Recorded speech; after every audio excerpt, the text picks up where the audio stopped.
Well, let's take a look at a Fender Blues Deluxe Reissue amp. You can see it right back here. It's the fancy looking tweedish. I love that classic Fender look. It just looks so classy. So this is from 2008. I paid $575 for it. It retails today for about $750. So you can see it's got a fairly high resale value. Now I will say I probably paid near the higher end of the spectrum with what you would expect to pay for this particular amp used. The guy that I bought it from, he'd never really used it. It doesn't have a scratch on it. The speakers aren't broken in. The little plastic that goes over the logos is still there. So it's basically a brand new amp. Just getting about a 30% discount, 25–30% off for not buying it in the store. So I would, if I were you, look to buy one in the used market for somewhere between $500 to $600. I've seen them go for as low as $450. However, those are usually desperate situations or are kind of road worn, you know, cuts in the tweed and scratches everywhere. Speakers are probably worn out, for example. So I think that's a good deal. I don't think it's a great deal, but $550, $525, $575 for this in 2010, that I think is a fair price that you'd look to pay. Now let me tell you why I bought this amp, because that's an important part of it here. I play the blues. It's what I like to play. Also play jazz. I bought this amp as a practice amp. I did not buy this amp to bring on stage. I bought it because I play a big Fender Twin that's, you know, 85, 100 pounds, and it's almost 40 years old, and I don't want to be lugging that thing around, both for to save my back and legs, but also I would be devastated if something happened to it. So I wanted a fairly anonymous amp, something that was probably mass produced, that I could just take anywhere, and, you know, if it fell over playing in a chair, sitting in a chair somewhere, you know, I wasn't going to be devastated or destroyed. I hope that never happens, but I just wanted a practice amp. I wanted one that I could put in one room of my house while my little studio that I have has the Twin, and it doesn't have to leave there except for to go on stage. And so that was the purpose. Now this guy's 40 watts, which for a little bitty practice amp is maybe 10 watts more than I needed. But I like that extra 10 watts because if I now wanted to have a backup for my Twin, I could do it. You know, 40 watts isn't 100 watts, but if we're playing in a small club somewhere, we're never going to get above 30, 40 watts in, you know, a real small environment anyway.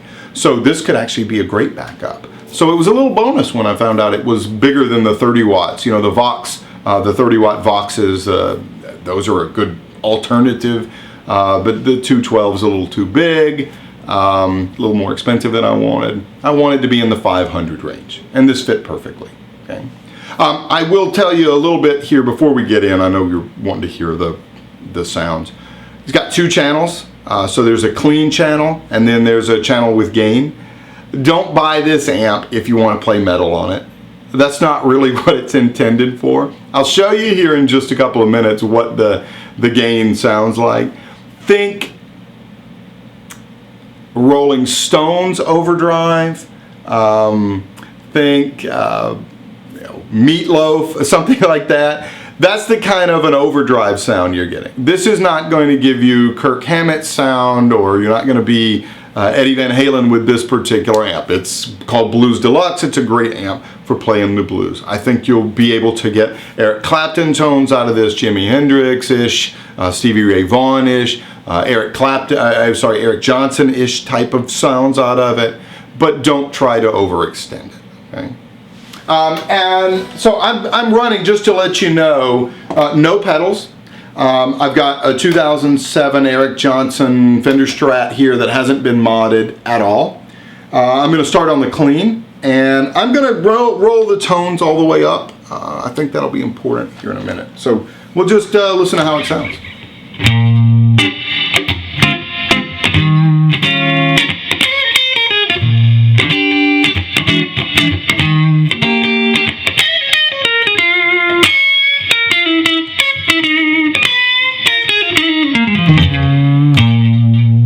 So that's just a basic run through of the tone. It's kind of tinny to me. It's kind of basic. Okay, so if I had walked into a room, into a Guitar Center floor, guitar show place, and plugged it in and heard that sound out of a quality instrument, I would have said next, not interested.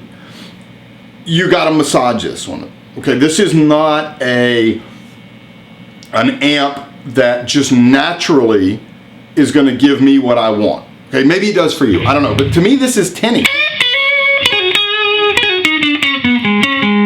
And then down here, it's real clipped and compressed.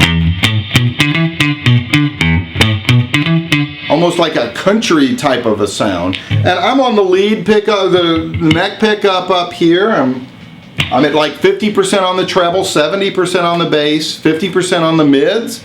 And it's still kind of tinny. So here's what I have to do with this amp. I have to manipulate the tone knobs on my guitar with this one. All right, so here, let's just kind of compare the differences here. That's just a flat rate, right? Now let's roll the tone knob back to about a 7, just on this pickup. To me, man, that's night and day. 10, 7, you can go down to 6. Now see, doing that, I'm interested now. It's starting to get a good sound when I'm starting to control it on here.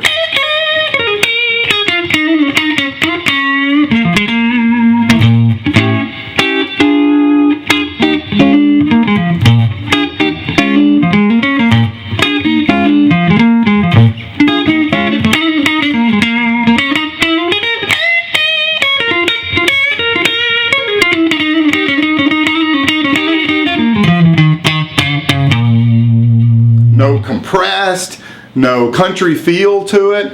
I like that sound.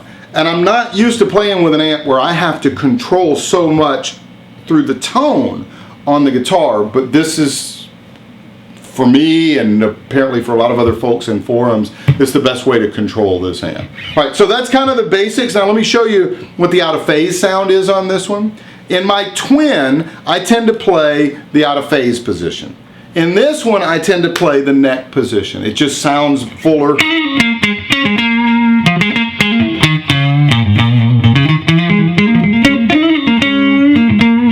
Now, here's the out of phase.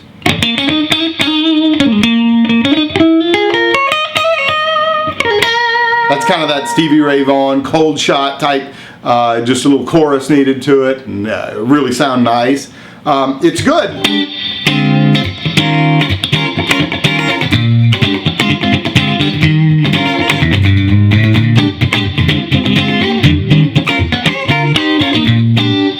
Really nice.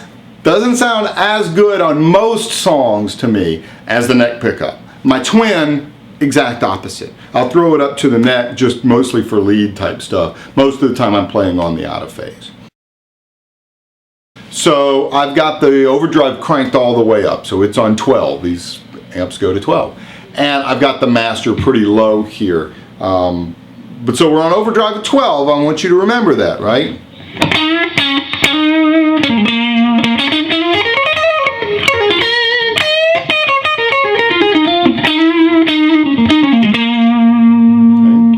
It's not that dirty. I mean, it's pretty dirty. I mean, you know,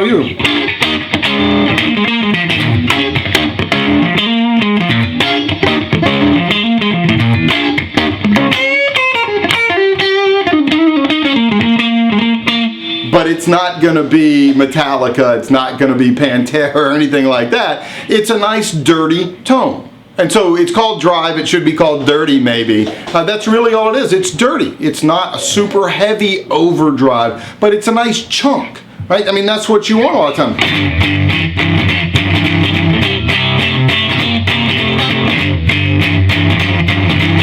Just a nice chunk. So I think it's a good bass. Now I will say, I don't know many folks who would run an amp like this without some other type of distortion or overdrive or fuzz pedal. So you're probably going to still want to use that with this amp. I know I'm a tube screamer guy. I love the tube screamers, so I run a tube screamer just over the clean channel, and it works just great. And that typically gives me the sound that I'm looking for.